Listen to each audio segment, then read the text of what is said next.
And there's three different ways in which we can perceive ourselves, or three different identities I wanted to talk to you about today. There's what we call your social identity, what I call your perceived identity, and what I call your desired identity. And so your social identity is the identity that you form as being part of a group.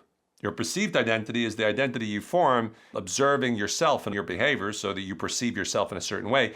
And the desired identity is the identity that you build based upon who you want to be. And all three of these identities are critical in order for us to be able to create long-term lasting change. It's so much easier for you to be exercising if you hang around with people that exercise. It's so much easier for you to be eating healthy if you hang around people that eat healthy. It's so much easier for you to be a certain type of person if you're hanging around with those kind of people. So one of the things that we need to start to look at is, who do we surround ourselves with? And are they reflective of the kind of behaviors we want? And if they're not, we need to figure out, what are the kind of behaviors that I want to engage in more? And how can I spend more time around them, either online or offline? Because the more time you spend around those behaviors, the more likely you are to engage in yourself.